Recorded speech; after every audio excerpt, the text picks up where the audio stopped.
ఏమైనా జైలు వేయండి, వాడిని జైలు వేయండి అంటే ఏది నువ్వేమన్నా నియంతవా, నువ్వు ఇడీ అమీన్వా, లేకపోతే నువ్వేమన్నా ఆయన నార్త్ కొరియాలో ఉంటాడు ఒక ఆయన పుట్టి ఆయన పేరుంది కిమ్ గాయనవా, ఎవరు పోయి నువ్వు అసలు ఎవరు పడితే వాళ్ళని జైలు వేస్తావా నువ్వు?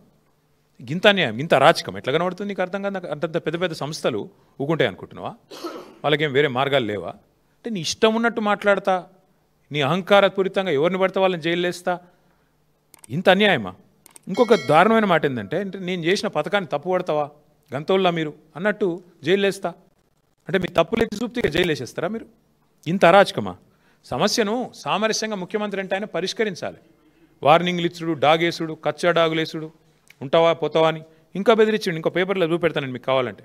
ఓ స్పీచ్లో చెప్తున్నాడు ముఖ్యమంత్రి, ఎల్ఎన్టీకి కేసీఆర్ అంటే కేటీఆర్ అంటే ఇష్టం ఉండొచ్చు, కానీ ఇప్పుడు ముఖ్యమంత్రి రేవంత్ రెడ్డి యాద పెట్టుకోండి అంటే ఇక ఓపెన్ దాదాగిరి. వాళ్ళేమైనా మా చుట్టాలా, వాళ్ళకేమైనా మాకు వ్యాపార భాగస్వామ్యం ఉందా? ఎల్ఎన్టీకి నేను కేసీఆర్ గారు ఎందుకు ఇష్టం ఉంటామండి నాకు అర్థం కాదు. ఆయన తిక్కలోడు కానీ వాళ్ళ మీద డాగేసుడు, ఇదంతా ఎట్లుందంటే ప్యాటర్ను. ఏం జరిగింది ఇవాళ మాకు అర్థమైన కాడికి చివరికి ఆఖరికి ఆ సంస్థ మా వల్ల కాదు ఇక్కడ తెలంగాణలో వ్యాపారం చేయడం అని చెప్పి పారిపోయే పరిస్థితి వచ్చింది. ఎందుకు? వెనకాల లోతైన కుట్ర ఉంది. ఎల్ఎన్టీ మీద ముఖ్యమంత్రి గారి పగ ఈరోజుది కాదు. మేడిగడ్డ బరాజులో 2 పిల్లర్లు కుంగినాయి, 7th బ్లాక్లో 2 పిల్లర్లు కుంగినాయి. ఇది అక్టోబర్ 2023లో. ఆ సంస్థ ఏం చేసిన తర్వాత కాంగ్రెస్ ప్రభుత్వం వచ్చినాక వీళ్ళు పిలిస్తే ముందుకు వచ్చి రాష్ట్ర ప్రజల మీద రూపాయి భారం పడకుండా మేము పునర్నిర్మాణం చేస్తాం 7th బ్లాక్ అని వాళ్ళు ముందుకు వచ్చారు. ఈయన కోపం అది. మేడిగడ్డ కొట్టుకపోవాలని నేను చూస్తుంటే కాళేశ్వరం కూలేశ్వరం అయిపోయిందని చెప్పి నేను రోజు మొత్తుకుంటే నాకు లాభం అవుతుంది, కాళేశ్వరం ప్రాజెక్టును బద్నాం చేసి బతుకుదాం అనుకుంటే వీళ్ళు వాళ్ళ సొంత పైసలు పెట్టి రూపాయి అవసరం లేకుండా రాష్ట్ర ప్రజల మీద భారం పడకుండా ఎల్ఎన్టీ సంస్థ మొత్తం కడతానని వస్తే ఇక నేను ఇన్రోల్ చేసిన ప్రచారం అంతా చిల్లర ప్రచారం అని తేలిపోతుంది కదా అనేది ముఖ్యమంత్రి గారి దుగ్ధ. అక్కడ స్టార్ట్ అయింది పంచాయతీ.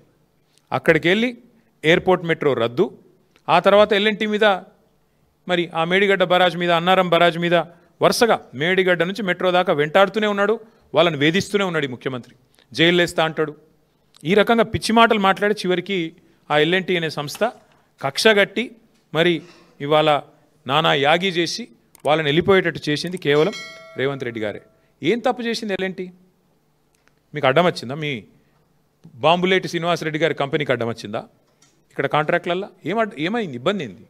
ఇచ్చుకున్నావు కదా నువ్వే. నారాయణపేట కొడంగల్ లిఫ్ట్ ఇరిగేషన్ ప్రాజెక్టులో ఇదే ఎల్ఎన్టీ సంస్థ ఒక అంతర్జాతీయ సంస్థ. ఇది వాళ్ళకట క్వాలిఫికేషన్ లేదంట, బాంబులేటి కంపెనీకి మాత్రం క్వాలిఫికేషన్ ఉందంట. అంటే అంత గొప్ప కంపెనీ బాంబులేటిది, కానీ ఎల్ఎన్టీకి మాత్రం లేదంట. అట్లా ముఖ్యమంత్రి గారు కక్షగట్టి ఆయన సొంత నియోజకవర్గంలో ఉండే నారాయణపేట కొడంగల్ వరకు కూడా ఎల్ఎన్టీని కావాలని టెక్నికల్గా డిస్క్వాలిఫై చేయించి ఇన్సల్ట్ చేసి మీరు మా రాష్ట్రంలో నేనున్నంత కాలం పనిచేయడానికి వీల్లేదు అని చెప్పి కక్షగడితే చివరికి వాళ్ళు ఈయనకు వంత పాడకపోతే, మేడిగడ్డ కొట్టుకపోతుంది అని నువ్వు చేసే చిల్లర ప్రచారానికి వంత పాడకపోతే అది రిపేర్ చేయొచ్చు, ఆ రిపేర్ కూడా మేమే చేస్తాం 250 కోట్లు పెట్టి అని చెబితే నీకు నచ్చక వాళ్ళకు కాంట్రాక్టులు దక్కకుండా చేసి, వాళ్ళను బతకనీయకుండా చేసి, సంస్థ లాభాలకు వెళ్ళి నష్టాలకు పోయేటట్టు చేసి చివరికి ఈ రకంగా ఎలగొట్టిండి. వాళ్ళ మెడలు పెట్టి నూకేసినట్టు ఒక రకంగా చెప్పాలంటే.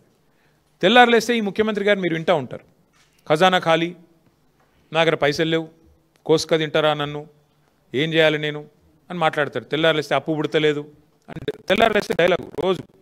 మరి వాళ్ళు నేను అడుగుతున్నా ముఖ్యమంత్రి గారిని, 15,000 కోట్ల రూపాయలు ఇవాళ మీరు తీసుకున్న ఈ అనాలోచిత నిర్ణయం వల్ల 15,000 కోట్ల రూపాయలు ఏదైతే ఒక ప్రైవేట్ సంస్థ భారం మోసిందో ఇన్ని రోజులు, ఇవాళ అది మొత్తం వచ్చి రాష్ట్ర ప్రజల నెత్తి మీద పడ్డది. నీ అనాలోచితమైన నీ తప్పుడు విధానాల వల్ల, నీ బ్లాక్మెయిల్ రాజకీయాల వల్ల, నీ అహంకారపూరితమైన నియంతృత్వ పోకడల వల్ల ఇవాళ ఒక ప్రైవేట్ సంస్థ గత 12 ఏళ్ళుగా 13 ఏళ్ళుగా మరి ఏదైతే ఆ భారం అంతా మోస్తూ ఫస్ట్ ఫేజ్ అంతా కట్టిందో, ఇంకా 70 దాకా కూడా వాళ్ళకు ఒప్పందం ఉందో, ఒప్పందం ప్రకారం వాళ్ళే మోయాలి. నష్టం వచ్చినా కష్టం వచ్చినా వాళ్ళకి ఇచ్చిన భూముల్లో కట్టుకోవాలి. ఆ కట్టుకున్న ద్వారా మీకు ఐడియా ఉండొచ్చు, లేదంటే ఒక నిమిషం చెప్తాను. మెట్రో సంస్థకి అప్పట్లో ఉన్న ప్రభుత్వం, కాంగ్రెస్ ప్రభుత్వం 280 ఎకరాల స్థలం ఇచ్చింది హైదరాబాద్లో, విలువైన స్థలం. ఏం చెప్పింది వాళ్ళకి? మీరు 18 కోట్ల చదరపు అడుగుల్లో మీరు రియల్ ఎస్టేట్ కట్టుకోండి, కట్టుకుంటే దానివల్ల మీకు దగ్గర దగ్గర 50% ఆదాయం మీకు దాని నుంచి వస్తుంది కిరాయిల ద్వారా. 18 కోట్ల అడుగులు అంటే 18 crore square feet of constructed space కట్టుకోమని చెప్పి ఇచ్చినారు. ఇంకో 50% టికెట్ల ద్వారా 45% ఇట్లా ఈ కట్టుకున్న నువ్వు వాటి నుంచి వచ్చే రెంటల్స్ ద్వారా 18 కోట్లు కట్టిన దాని నుంచి వచ్చే రెంటల్ ద్వారా ఇంకొక 5% అడ్వర్టైజ్మెంట్ల ద్వారా వాళ్ళు చేసుకోవాలి. అంటే నీకు 2070 దాకా ఇట్లా సంపాదించుకునే మార్గం ఉంది ఎల్ఎన్టీకి. వాళ్ళు నిర్మాణ రంగ సంస్థ, వాళ్ళు ఫటాఫట్ కొన్ని కట్టినరు కూడా, పంజగుట్టలో మాల్ కట్టినరు, ఎర్రమంజిలో కట్టినరు, మాదాపూర్లో కట్టినరు, మిగతా కూడా కట్టిపించేది ఉండి నువ్వు.